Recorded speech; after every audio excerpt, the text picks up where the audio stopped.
There is a moment in every life when you decide to rise, to stand taller than your fear, to speak louder than your doubt, to chase the vision that sets your soul on fire. This is that moment. And here, we walk it together with stories that awaken, voices that inspire, and truths that set you free. This is Positive Talk with Kevin McDonald, where hope has a voice, and that voice is yours.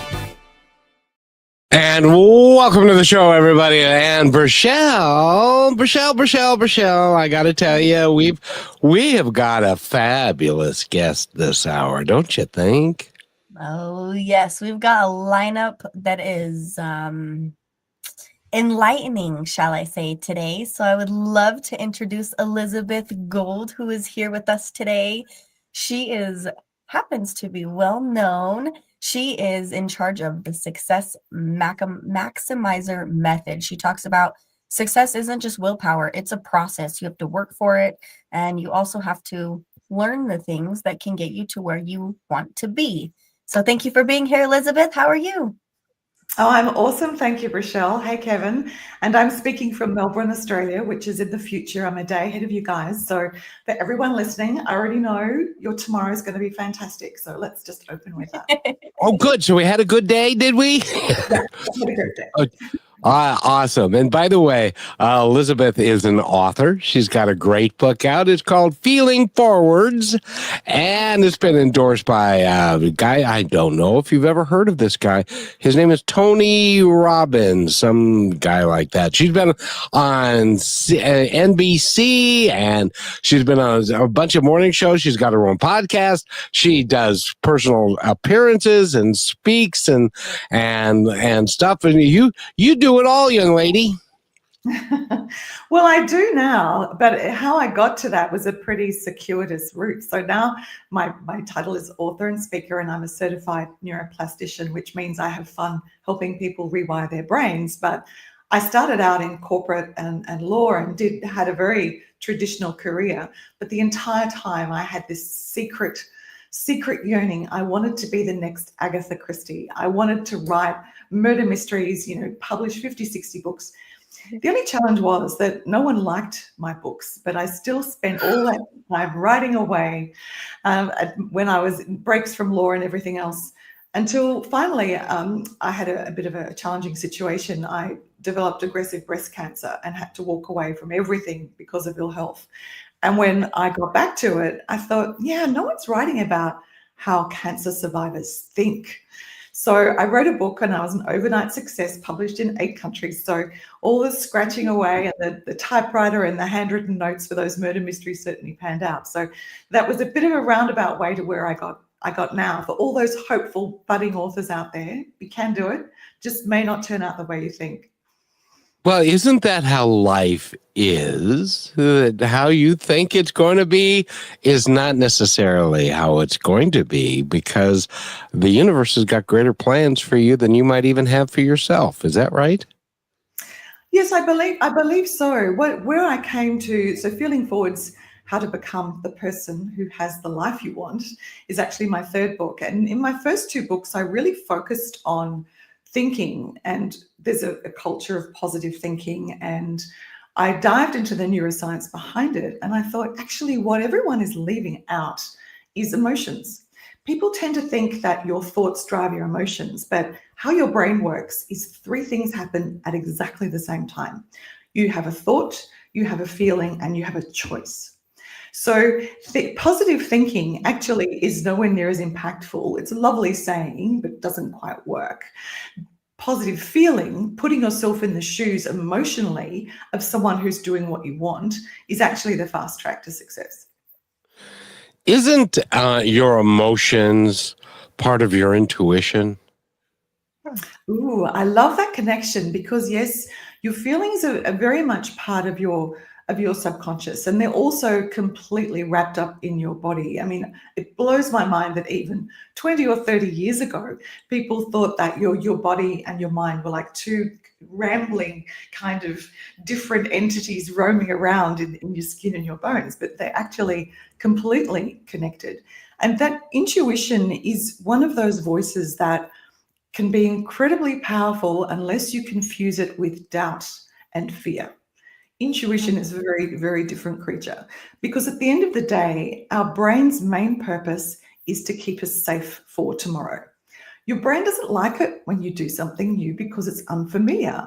And unfamiliar surroundings, what do? They make you doubt and fear.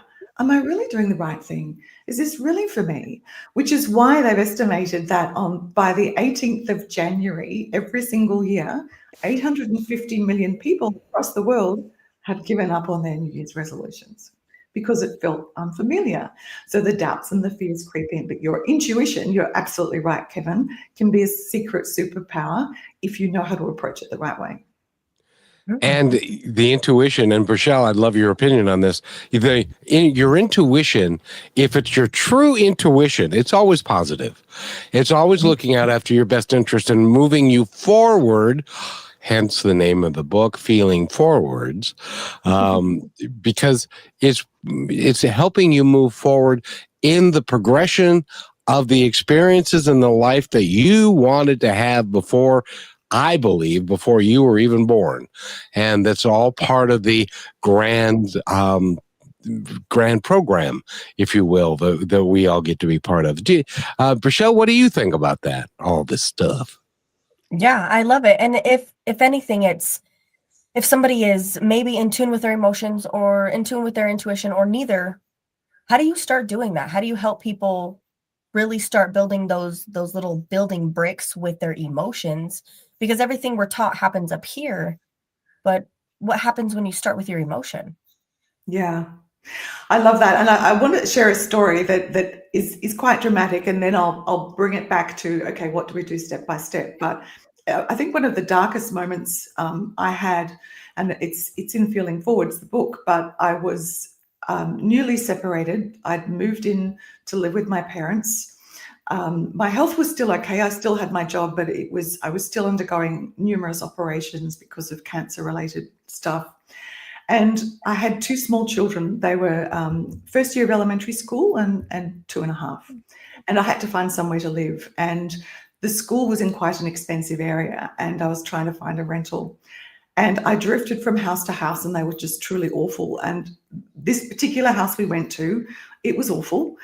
And it was so bad that when we walked into the kitchen, which we all know is the heart of the home, I walked into the kitchen holding my baby son and my little girl, and the slope on the kitchen floor was so pronounced that you could really see the pile of dead flies and dust that collected in the lowest corner of the room.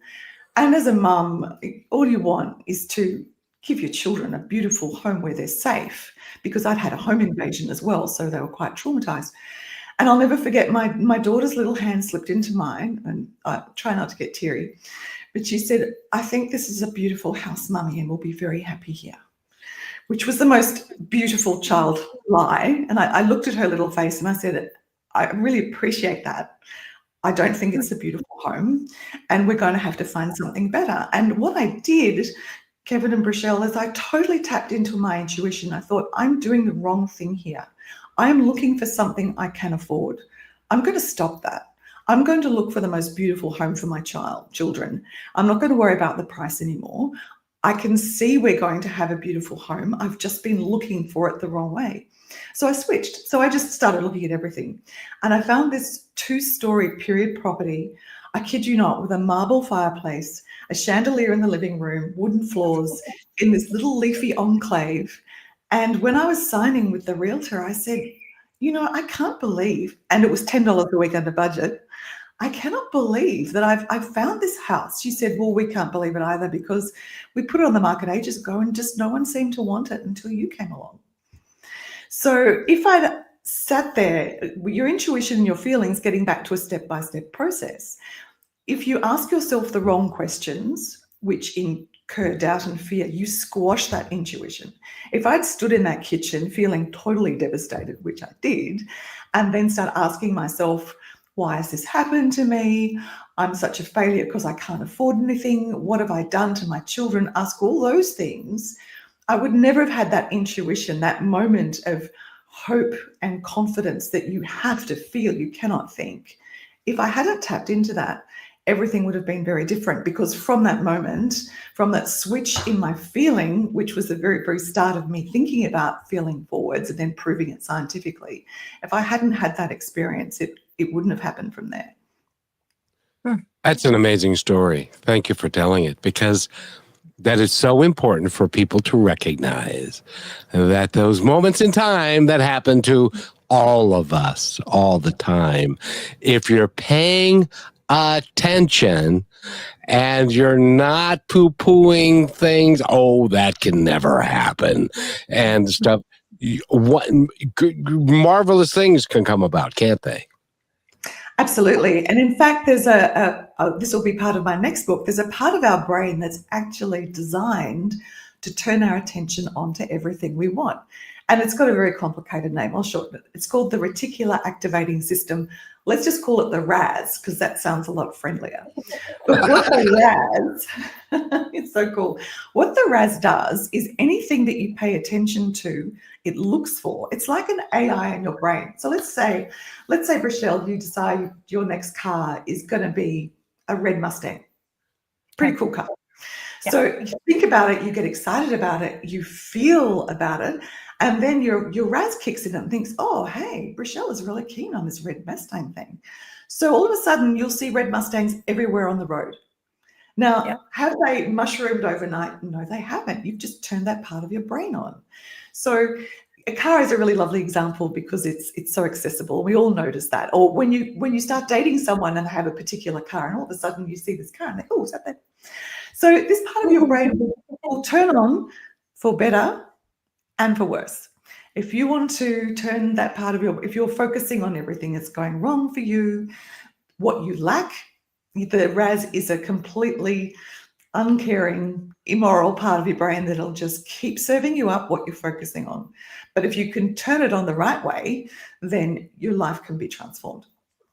You know, it's interesting that you talk about a car, because I would love for Rochelle to tell this story, which is instructive on how to go buy a car. Yes. And then I have a point that I didn't realize, Elizabeth, that I had done it until now. But this morning, I literally did that when it came to car insurance. So I went out, and we know that I used to be a car saleswoman, and buying a car is a big deal, and most people dread it. Why? Because it takes forever. There's a lot of things that maybe we don't know. Do you have to get a loan? There's all these things that come into play, right? And that automatically makes our brain like, stress. But I decided that I was going to go. I took time too. I didn't rush, but then I found a model and a make that I was like, I could see that being my next car. So I felt that instantly of what it would be like to have that car. I went to look at one, the first one. It was absolutely horrendous. It was like a death wish in a car, and but it was really fast. It was super fun, and it was completely messed up. And I thought to myself, in that moment, the same thing went through my head, because there was another car I was looking at, and I looked at the time, and I thought, I don't have to rush this. All good things come in time, and the guy wasn't available for a while. So I thought, let's go get a bite to eat, grab some gas and a drink, and I'll just scurry my way on over there. So I went over there, we got out, walked on the railroad tracks, and it was a moment of grounding, where it was like I was excited and I couldn't hold still, but I felt so still at the same time. So the sun is going down. It's just a beautiful moment. This is only the second car I've looked at in the same day. I bought that car in cash the next day. And then this morning, same thing happened with the insurance. It was they've been charging me $350 for my insurance. And I just saw that today. And I was like, oh, that's great.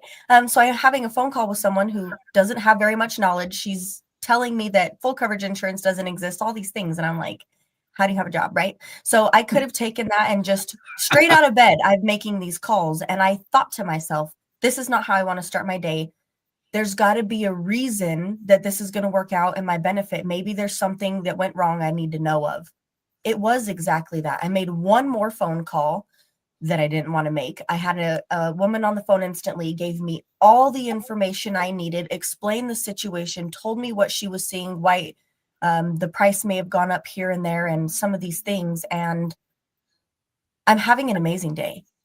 That didn't stunt me from calling more insurance and doing these things. And then with the car, even, I told Kevin after I bought it, I brought it home, and it has a sticker on the inside of it that said, dreams really, or true wishes really do come true. And I thought, you can't make that up.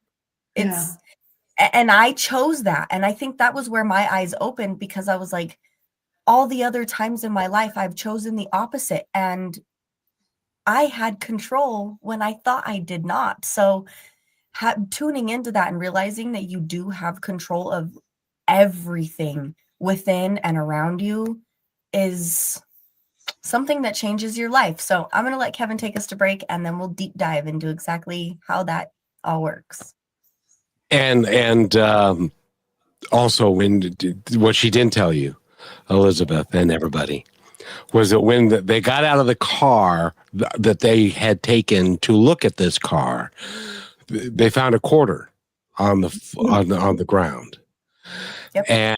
And then she found another quarter on the ground the next morning. Because I wondered, I asked in that moment, I was like, this is really scary. Like, is this really going to happen right now? Should I be making this decision? I opened the door to go pay him, and there was a quarter right there on the ground. And then there was also a quarter left on the inside of the car next to the sticker. And I was like, okay. That was easy. Thank you. Yes. Can't make this stuff up. I'm telling you what. Elizabeth Gould is our guest, and we're going to return in just a moment. By the way, stay tuned, because in the last part of the show, she's going to offer a 7-day challenge of sorts. So we're not even sure exactly what that means yet, but we'll find out together. But we'll be right back. Here's another point to ponder from Positive Talk Radio. What is the easiest thing to justify? It is a small transgression. The one no one will ever see, no one will ever know. The tiny exaggeration on the expense report. The extra minute you took on your lunch break. The packaging you tossed in the wrong recycle bin because it was closer. In those moments, the question isn't, will I get caught? The question is, will I know? It isn't about avoiding punishment. It's a silent agreement you make with yourself when you choose to do the right thing. To return the wallet. To fix the mistake. To respect the empty space. You aren't impressing the world. You're earning your own respect. That small choice, made entirely in private, is how you build a life you never have to look away from. The only audience that matters is you.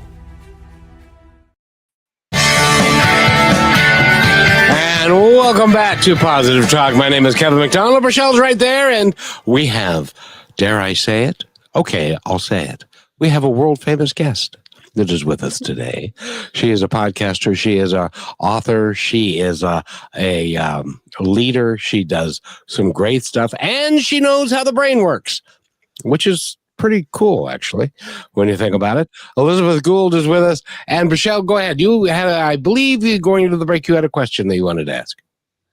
Kind of, yeah. It's so when you, I guess it's in the practice. And I kind of talked about this yesterday, but I really want to understand it from a brain perspective. And because your emotions can guide you so many ways, but then the brain, you said it happens at the same time.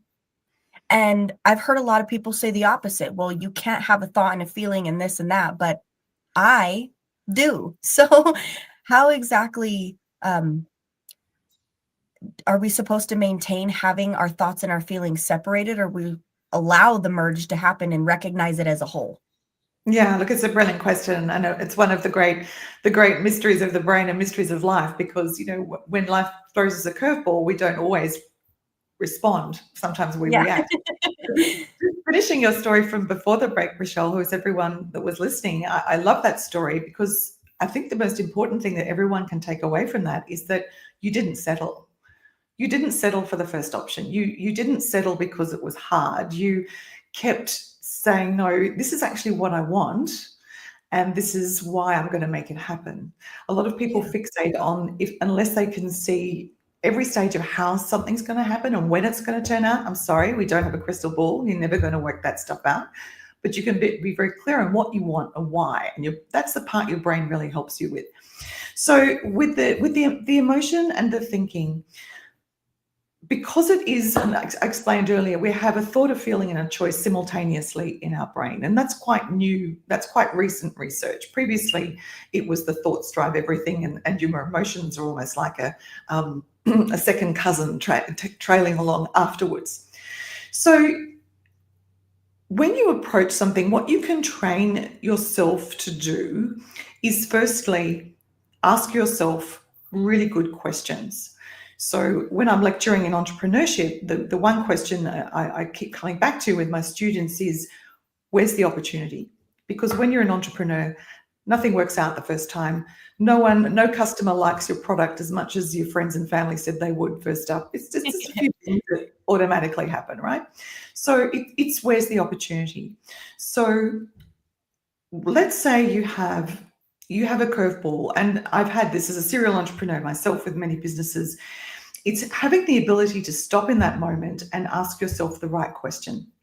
Now, because you need to find that stillness in that emotion, there is one actually magical emotion that releases 1,200 positive chemicals in your brain. And that emotion will transition you from doubt and fear to hope and confidence in an instant. And it's gratitude. And everyone talks about gratitude journals, and there's a lot of focus on gratitude in the last decade in personal development. But a lot of people don't realize it's actually the tipping point in your brain. Because when you're in doubt and fear, you've got all these chemicals in your brain that actually shut down your ability to imagine. Because, of course, we were going to be chased by a woolly mammoth hundreds and thousands of years ago. You have time to sit down and think, oh, what's for dinner? You worry about the woolly mammoth chasing you. So the brain is very much a binary. It's like a radio. You can't listen to two stations at the one time. You're either in doubt and fear, or you're in imagination and creativity.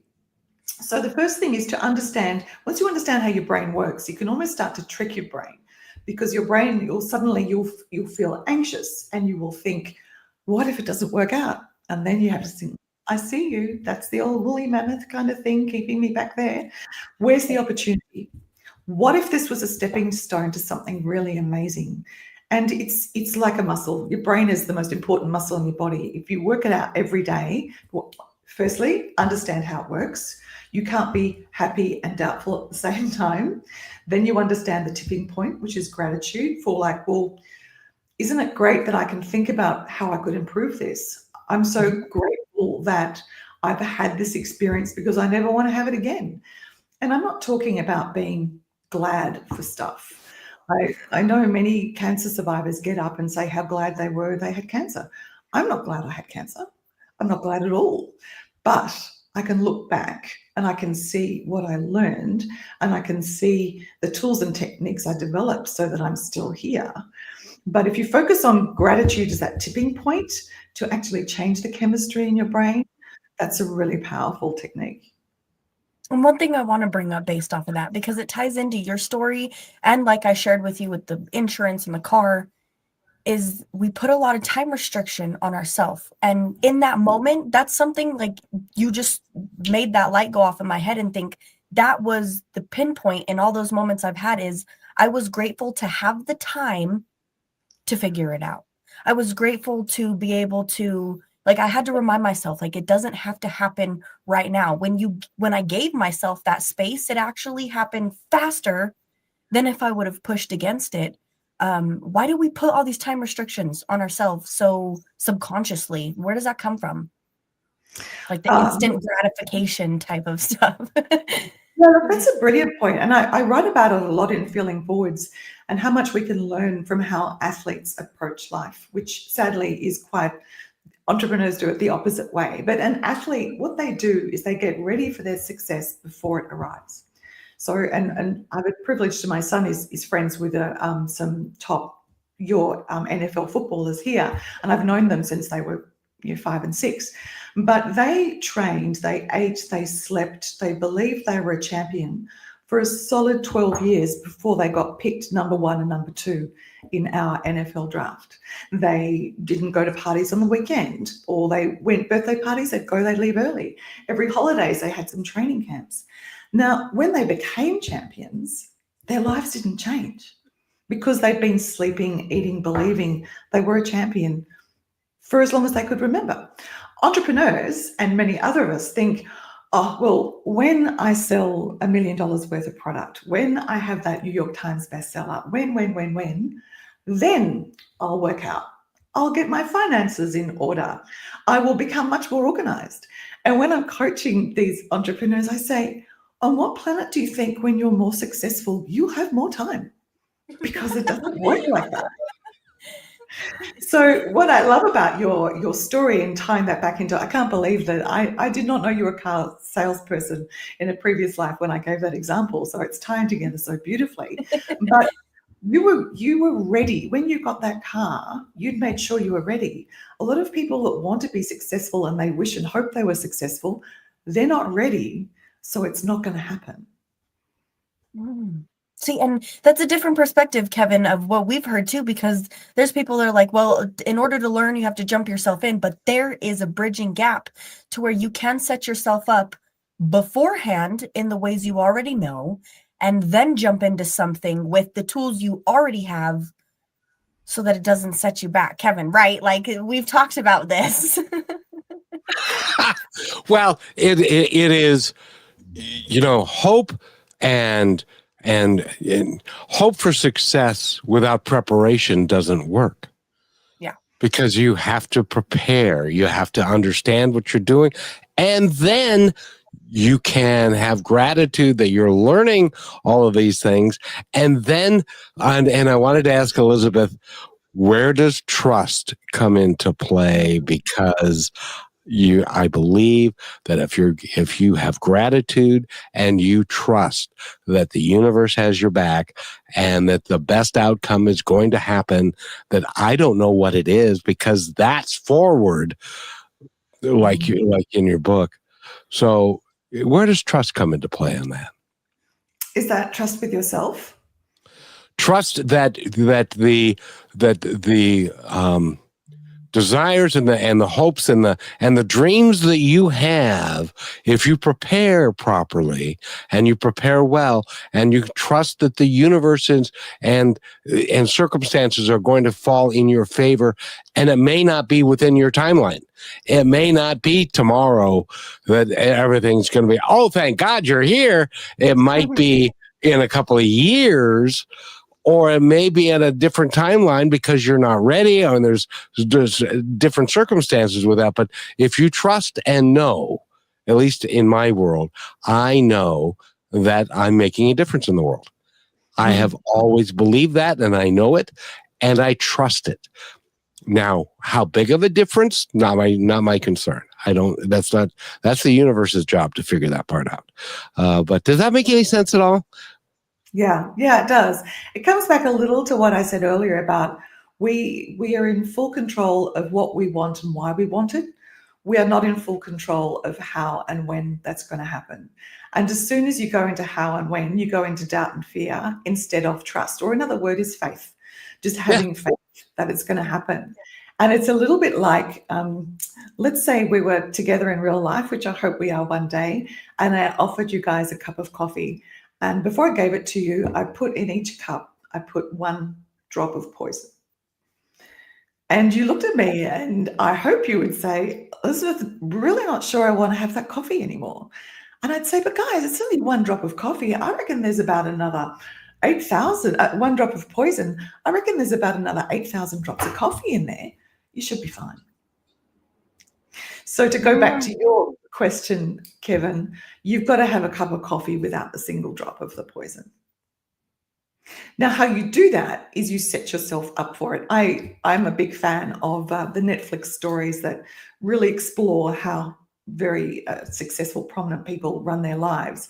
And I was watching the program on David Beckham, and there was one thing that stood out so much for me, not that he epitomized the example I gave earlier about his life didn't change when he became a superstar footballer for England. He'd been training as a kid all the time anyway. For years, yeah. For years, yeah, exactly. Working really hard. Talent does not come without hard work. But what I loved, I learned from him, and I actually acquired this habit, is he has a special rack in his wardrobe where he puts out his outfit for every day of the week. So he gets up in the morning. He, without knowing it from a neuroscientific perspective, I don't believe, he actually primes his brain for success because he doesn't have any doubt and fear when he gets up. So he gets up, he puts on his outfit, he starts his day. He doesn't think, oh, what am I going to wear? Does this go with that? Oh, what's the weather doing today? He's already mapped out what the weather's doing for the week. He's got his outfit and away he goes. And it's in these really small ways, which tie into the challenge I'm going to set everyone. It's in these really small ways. If you behave like the person who has the life you want, then the life you want will come to you. If you behave like the person who's wishing and hoping for one day, it doesn't come. To just share a lovely example, I was on a panel for a global positivity conference, and there was about 8 of us on this panel. We were all little squares on the screen because it was being streamed, and someone had a question and the first person would leap in and answer it. So a question came through, I can't afford to pay my rent this month. What should I do? So I went to answer, and someone got in before me and they said, trust in the universe. The universe will deliver. Just trust. You'll be fine. And I'm sitting there thinking, that is some of the most useless and irresponsible advice I have heard for a long time. And I was thinking about what I would say. And the first thing about wishing and hoping is nothing great happens when you're sitting on the couch. It just doesn't. I mean, trust in the universe. The universe is not like Uber Eats. You are not going to put your order in and find a little brown paper bag with rent in it on the front doorstep. It just doesn't work that way.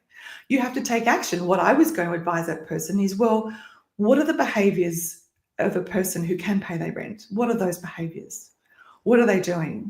And how many of those behaviors can you do to get that rent? Even if it's getting on the front foot and asking the landlord for a week's grace while you find the rent. Is it restructuring your finances? Is it doing all these things? It's not wishing and hoping. And that's where you have to be either a cup of coffee or you've got poison in it. It's one or the other. Well, and you use a sports analogy, which I want to mention when we come back, because, and to use golf as an example, because a professional golfer spends hours and hours and days and weeks learning his craft and being able to master a particular golf shot on the golf course. And then when that shot comes up, because they've prepared for it, they trust in their ability and they're able to deliver it according to plan because they've trust plus effort and equals performance, I think, kind of, if that makes any sense. We need to take our halftime break. Rochelle, are you having a good time? Yes, there's so much going through my brain as usual, so... So we will be right back, and also we've got a special guest who has commented in, Elizabeth, and I'd love for you to meet this gentleman. We'll be right back. You're listening to Brushwood Media Network, the best in syndicated talk, news, and entertainment shows. Are you looking for your daily dose of inspiration? Stay connected to all your favorite shows, music, and news with the Brushwood Media Network app. From Positive Talk Radio to Greatest Vibes Unplugged and so many more uplifting voices around the world, everything you need is right in one place. It's easy to use, too. Always available and designed to keep you inspired 24 hours a day. Go to brushwoodmedianetwork.com and download the app, and you will always have Brushwood Media available on your smartphone. Download it now and make inspiration and music and conversation part of your everyday. And welcome back to Positive Talk. My name is Kevin McDonald, and Rochelle is right there, and Elizabeth Gould. It is Gould, is it not? Absolutely, Kevin. Absolutely. That is sensational, by the way. And she is an author. She is a speaker. She is a mind manipulator. No, that's not right. But she understands how... yes, she understands how all of that works and stuff. But I wanted to introduce this gentleman to you because he has become, what would you call him, Rochelle? a legacy building sensation. Samuel says, hello, my elder brother Kevin and my sister from another mother, Brachelle, and guest sister Elizabeth Gould receive greetings from Kiberia slums in Nairobi, Kenya. We are watching you live with my team led by Kennedy Oluch, I believe. We are preparing for our weekly feeding program today, Saturday. So it is Saturday now. And this is one of our favorite inspirational positive talk radio shows, Kiberia Restoring Hope Center, based in Kiberia slums, Nairobi, Kenya, Africa. We are strong and tuned in. God bless you. And just so you know, he's feeding 370 kids every Saturday, and now their parents as well. And we are trying to do everything we can to find everyone that can provide a little bit of help for him, because just $1 goes a long way. So you understand that, Elizabeth. He's put in the work. He was one of those kids, and he didn't say, oh, well, I guess this is just the way my life is going to be. So what can I do about this? Where's the opportunity, like you say? So I love that he showed up for this show. It's very inspirational for them. Beautiful. The type of gentleman that he is, because he started from nothing. But he made the conscious decision that he's not going to be nothing. And he was going to help people, and he was going to create something dynamic. And he's in the process of doing that. That is kind of how the process works, isn't it? Yeah, absolutely. And look, the majority of the entrepreneurs I meet and the very successful people I meet haven't had a comfortable upbringing at all, economically or sometimes socially as well. But there's a beautiful story, just to tie back in, Brachelle, for Mind Body for you as well. I was interviewing a chiropractor a little while ago on my show, a couple of years ago now, and he worked a lot with college students who were playing football. And obviously, college kids playing football have a lot of problems with their knees and their hamstrings and whatever else. And we were talking about this mind-body connection. And he said, I've never put it together before, but the kids who have come up the hard way, who are on a scholarship because their parents could never afford to pay their fees, their muscles heal more quickly than the kids who aren't on scholarship. And I thought that is so interesting. And I unpacked it a little bit more. And I thought, okay, if you've come up from the projects or just come up from a tough background, you've dealt with a lot of stuff already.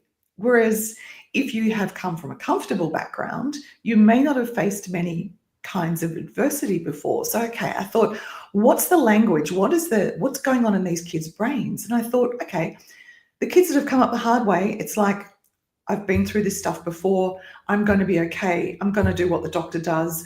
I cannot let this fail, because quite often you see sports people end up supporting their families and bringing them out of poverty, and they have a mission over and above their sporting success.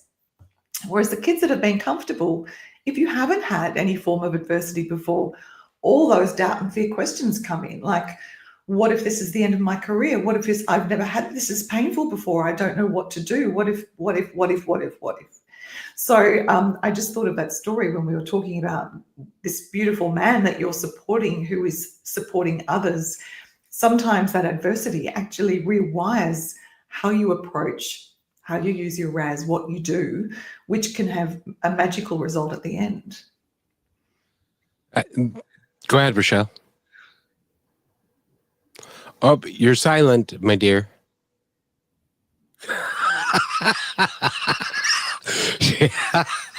Happens to all of us, Brachelle, believe me. It does. It just happens to all of us. But Elizabeth Gould, by the way, is our guest, and she is. I got to ask you, years ago when you were sick and you had cancer, did you think in terms of what was going to happen after that, and who you were going to be, and that all of the things that you are doing now were going to come true? Did you? I got to believe that you didn't. At the end of the day, you knew you were going to survive. You knew you were going to, for your kids and for yourself, you knew that you were going to do great things. And then you took the time and the effort and the preparation to make that all work. so that you could be the person that you are today. Would I be correct in that? Because I know you don't look like a hand wringer to me. Oh, that's lovely. That's one of the nicest things anyone's ever said to me, Kevin. That's lovely. What, that you're not a hand wringer? Yeah, that's such a compliment. No, I love that. That's where the emotions were I was so clear emotionally. I had such a mission because at that time my relationship was crumbling. And one of my great fears were not only would I not see my children grow up, but they would grow up not knowing how much I love them. And that is hard. So failure was not an option. And how I did that was I was super clear and very careful on what went inside my mind. So, for example, I didn't watch the news. I don't watch the news anymore either because there was so much bad news. I was careful what I read. And with respect to everyone who's found comfort in cancer groups, I didn't go because I didn't want cancer to be any part of my life. I didn't want to talk about it.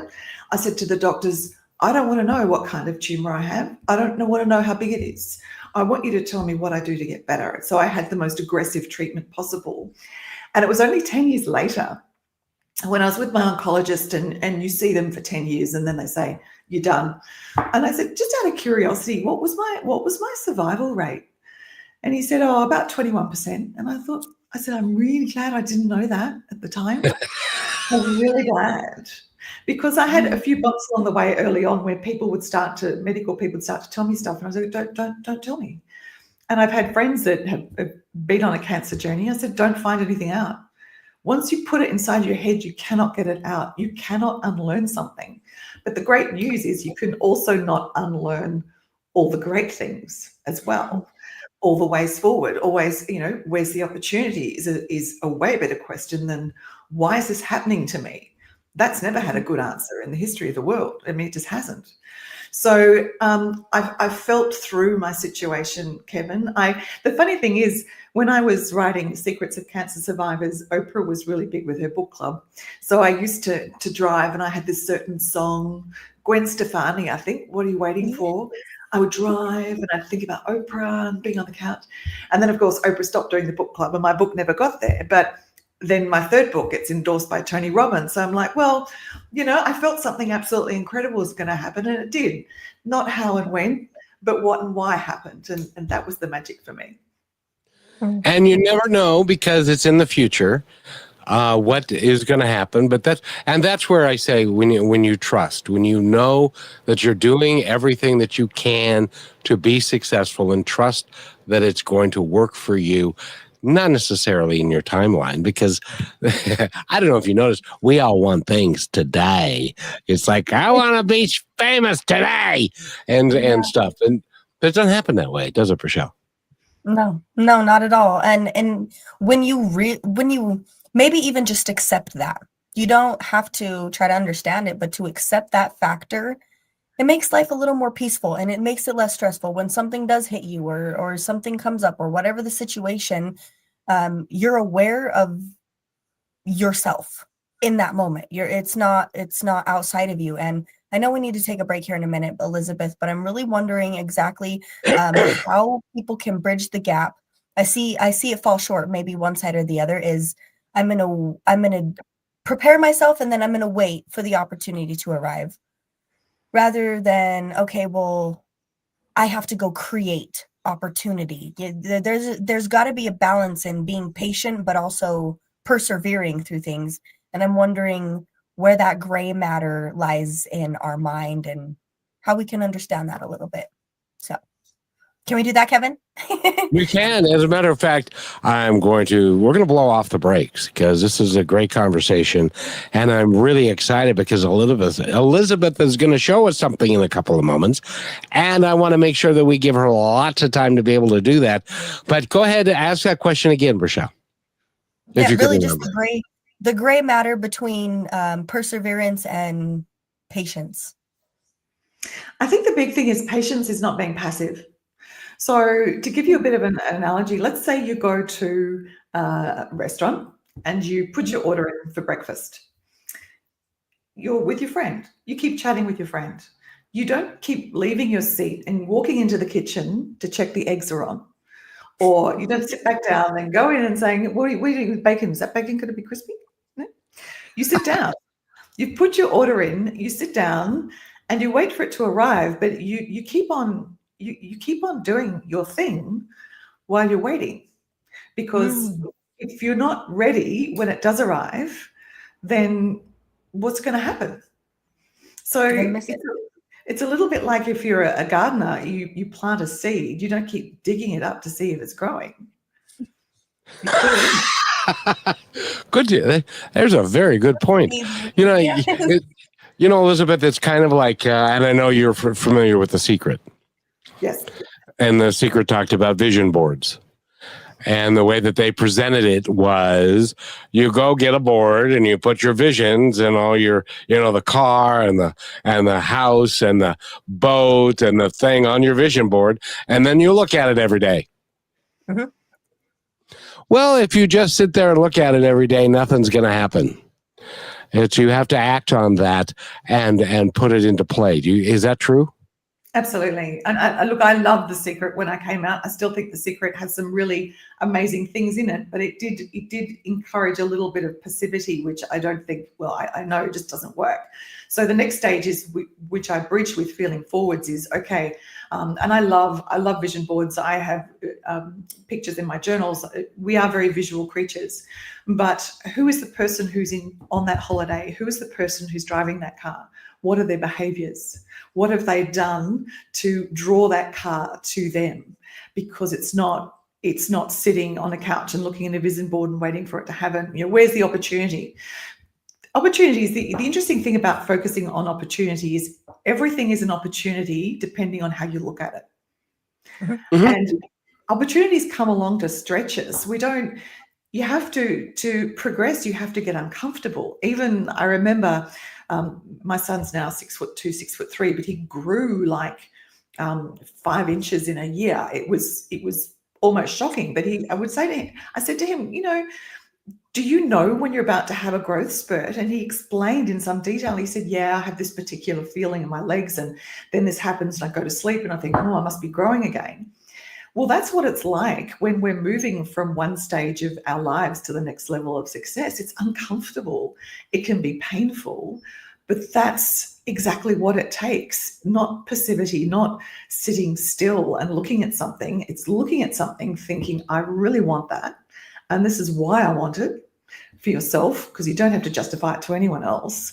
This is why I want it. I'm going to do everything I can to make that happen, even if I'm not sure right now what that thing that's going to make it happen is. But I'm going to take every opportunity that heads me towards that. So the difference in really achieving where your vision is by feeling it. Yes. Yes, and that will keep you going. That will drive you.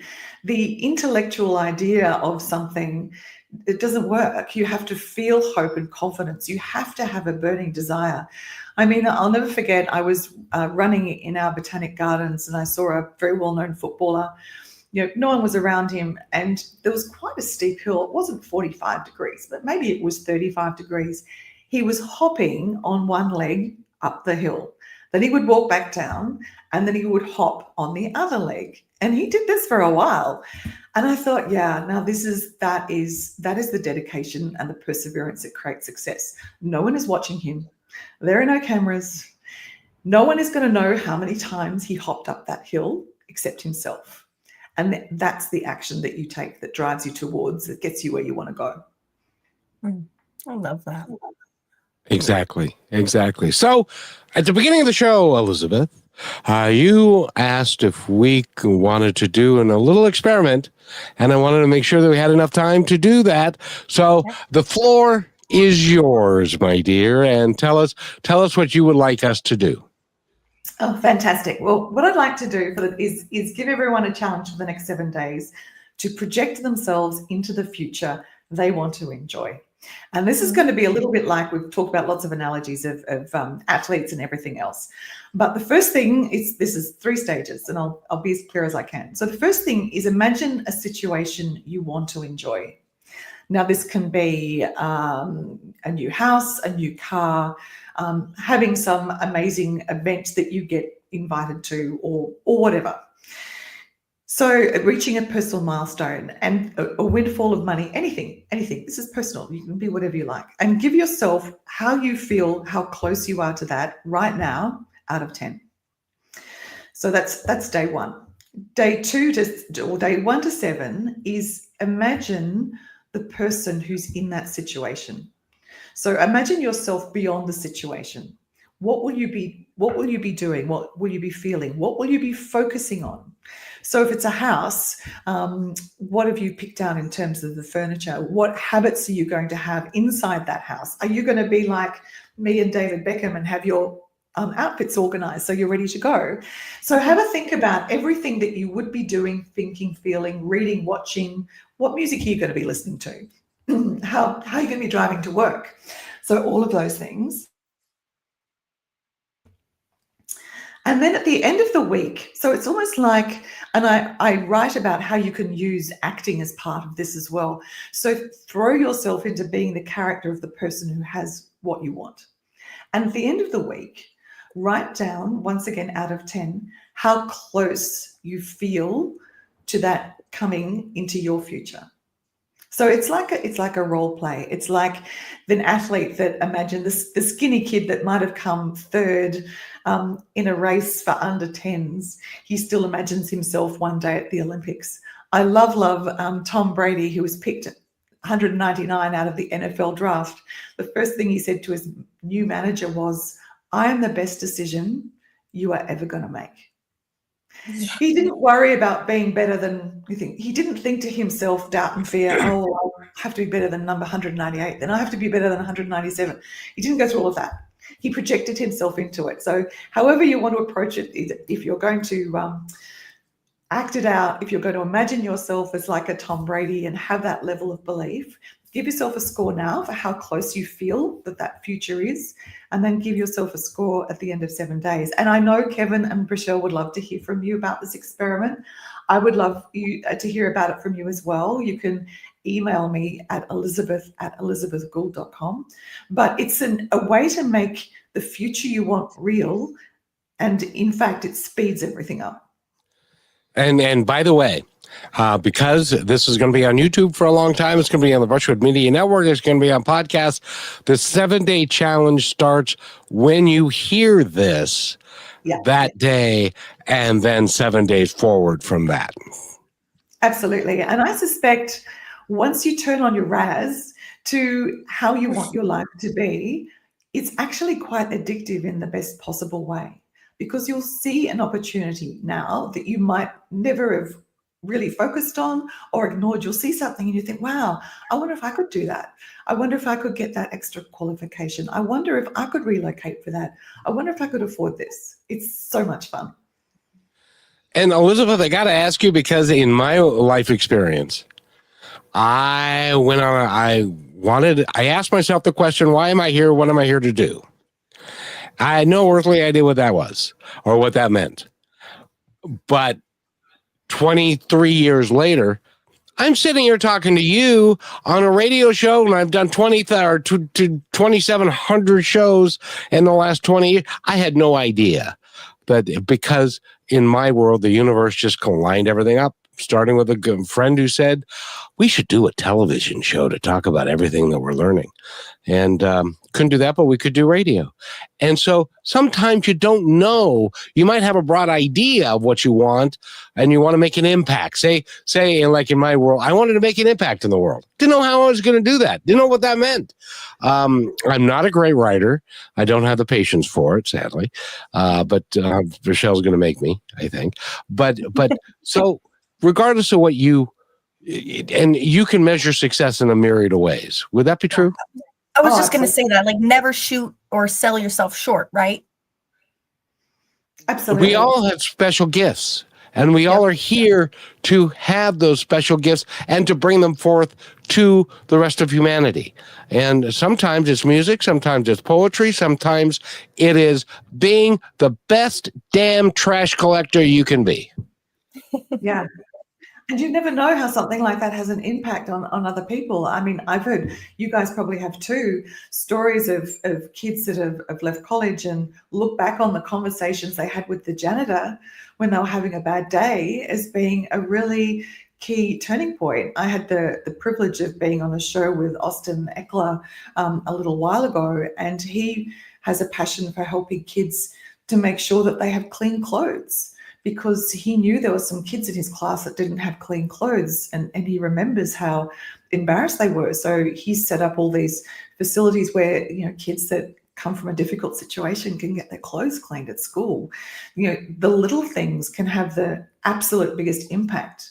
I will never forget when I was going through cancer and I looked really sick when I was, there would be women at a cosmetics counter who would speak to me so kindly, and I would talk to them, because sometimes you can be much more open with strangers, and they will never know 23 years ago what a difference they made to me. It's not always the big things that change the world. It can be 1,000 tiny things as well. Yeah. And that is a great lesson for everybody. And I say this all the time, being kind to somebody else and smiling and saying hello costs you nothing. Yeah. But the rewards can be infinitely bigger for you and for them. You may be the only person that smiled at them in 2 days. Yes. And so you can view it completely differently than what you might even think at the time. And by the way, and I wanted to ask you, and we're going to run out of time, but I wanted to ask, how many times in your life, and Rochelle, how many times in your life has somebody said something to you that was deeply meaningful? And if you were to go talk to them today, they would say, I don't remember saying that. Rochelle,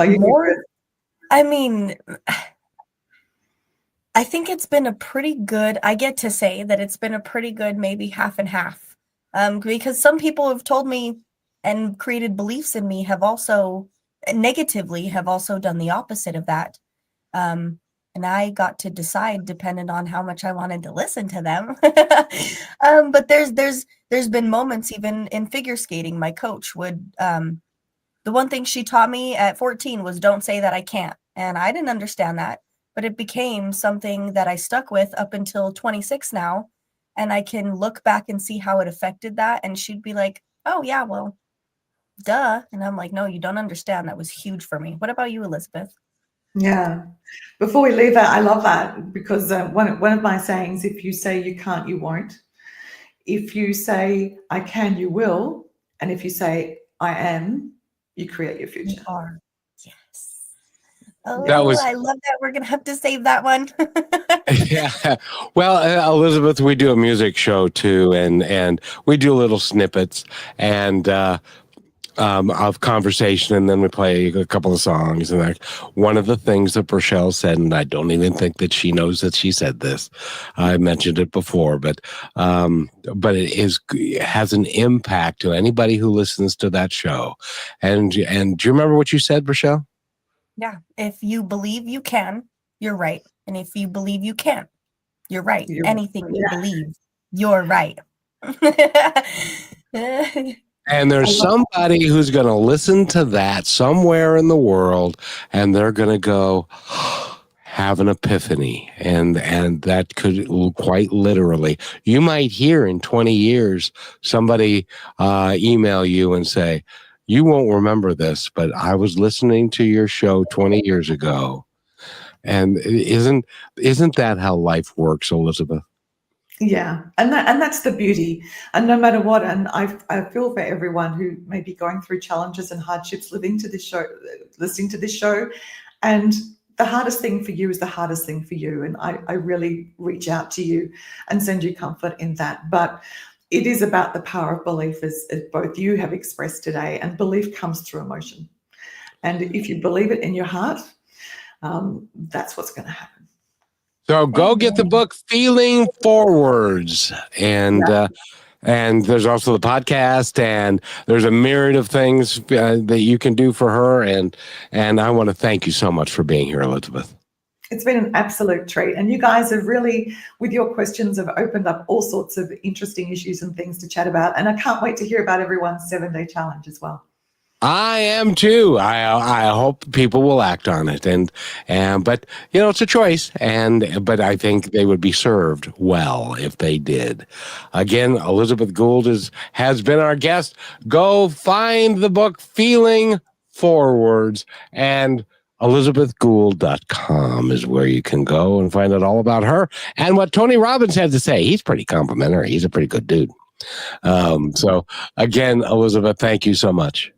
It's been a treat. Thank you both, Kevin and Michelle.